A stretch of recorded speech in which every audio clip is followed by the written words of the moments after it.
agora nós vamos ver 3 questões importantes para a Primeira Guerra Mundial, um assunto que muita gente gosta.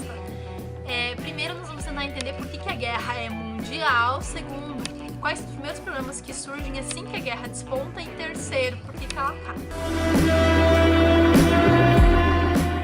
Por que a gente chama a Primeira Grande Guerra de Primeira Guerra Mundial? Aquela guerra que aconteceu de 1914 a 1918. Nós vimos já que as guerras napoleônicas causaram um grande alvoroço na Europa e, de certa maneira, atingiram o mundo. Mas elas não eram chamadas de guerras mundiais porque elas atingiram basicamente a Europa ou envolveram potências europeias. Essa guerra que acontece em 1914 é a primeira de caráter mundial porque ela envolve simultaneamente, ou seja, ao mesmo tempo, as principais potências do globo terrestre e não apenas as potências europeias. Então é um grande momento da história da humanidade onde o mundo todo vai se envolver em uma guerra. Por isso, ela é chamada de Guerra Mundial. Só que não apenas por isso. Nós temos esse fator das potências mundiais estarem envolvidas, mas temos um segundo elemento.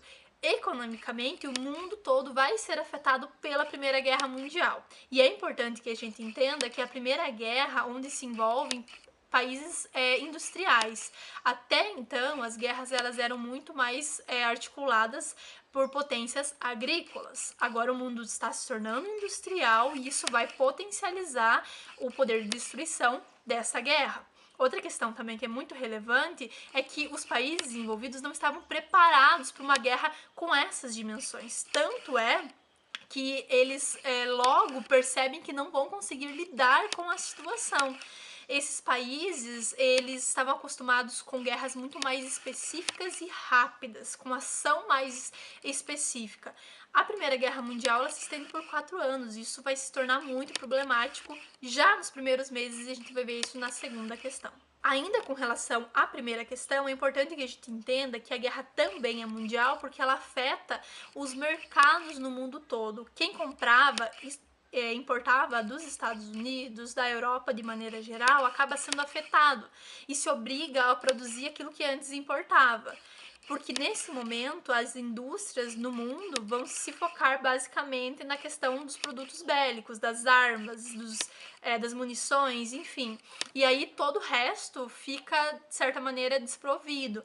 Inclusive muita fome acontece porque eles estão produzindo basicamente armamentos e esquecem do resto das outras questões. Por conta disso, também as consequências vão atingir muitas partes do globo terrestre. Muitos países que até eram neutros na guerra acabam enfrentando epidemias, porque a saúde vai ser precária por conta da fome, as pessoas vão comer menos, elas vão enfrentar muito racionamento e também por conta das condições de higiene. Eles vão parar de produzir em alguns países até sabão. Então isso vai gerar uma série de outras questões que vão afetar de maneira mais ou menos intensa vários países no globo terrestre. Então todas essas questões juntas formam a resposta a essa pergunta: por que essa guerra teve caráter mundial?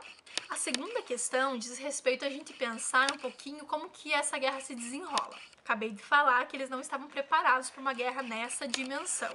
E de fato isso vai ser tão, mas tão sério que nos primeiros meses de guerra eles já não tinham armamentos e munições. E, inclusive, o efetivo vai diminuir de maneira considerável. Então, os principais países envolvidos, num primeiro momento, já vão começar a sentir problemas com relação a efetivo, munição e armamento.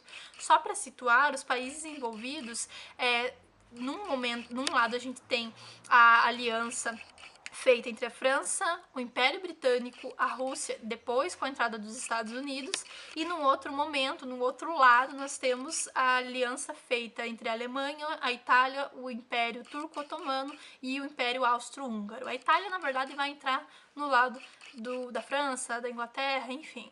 Mas, de maneira geral, os países envolvidos, as grandes potências, logo nos primeiros meses vão perceber que não conseguem mais fazer manutenção dessa guerra, eles não estavam preparados. E aí, como que eles lidam com essa situação? Na Inglaterra, a imprensa vai começar a denunciar o fato de que os ingleses, as lideranças, estão mandando os soldados lá para os campos de batalha estão abandonando eles lá, porque eles não têm condições de se manter, não tem arma, não tem munição. Então isso é mais ou menos, na visão dessa imprensa, mandar eles para a morte. Essa pressão vai gerar um alvoroço tão grande lá na Inglaterra que vai fazer com que eles comecem a produzir rapidamente armamentos, procurem dar conta dessa situação. Na Alemanha, eles conseguem lidar melhor com essa situação, inclusive eles criam o trabalho obrigatório, a galera que não trabalhava antes numa fábrica, enfim, é convocada a trabalhar para poder produzir armamentos e munições para mandar para essa galera que está servindo. Muitos países também recorrem ao listamento obrigatório. Em alguns países isso não era obrigatório até esse momento. As pessoas eram incentivadas a ir para a guerra e a partir do momento que falta gente, eles começam a obrigar os soldados a irem para a guerra.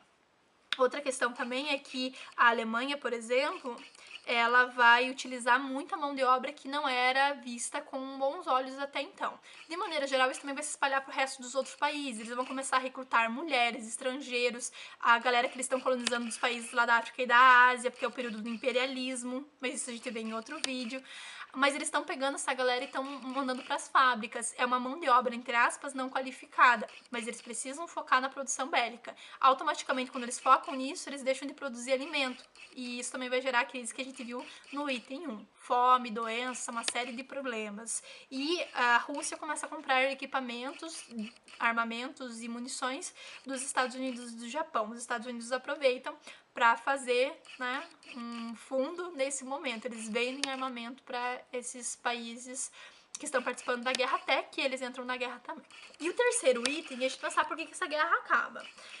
É muito interessante nós imaginarmos que acontece nessa guerra uma coisa muito inusitada.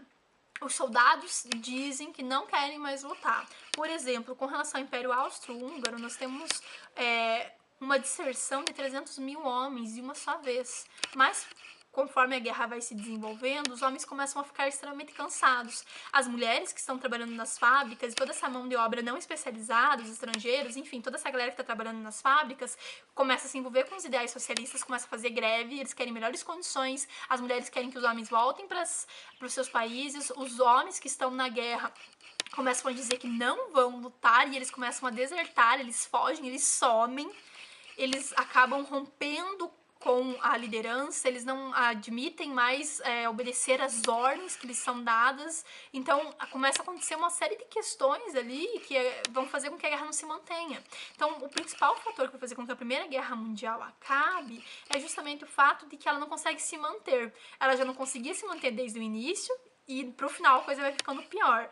Tanto é que em 1916 nenhum dos dois lados tinha força suficiente para acabar com a guerra. Quando os Estados Unidos entram em 1917, aí a coisa muda um pouco de figura, porque eles entram com o exército todo preparado, eles conseguem colocar em campo de batalha 250 mil soldados por mês. É uma galera que está descansada, que tem armamento e que tem munição.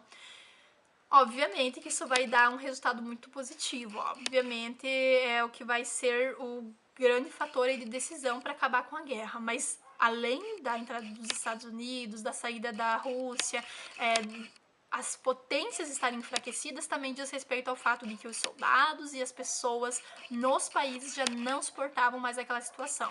A guerra que no primeiro momento era vista com bons olhos, porque dizia respeito a conquistas, a luta em defesa do seu país, o patriotismo, com o tempo vai se tornando ruim. As pessoas já não acham mais tão positivo o fato de seus países estarem participando da guerra, tanto é que a Rússia em 1917 sai por pressão da população, pelas questões socialistas que começam a se desenvolver lá.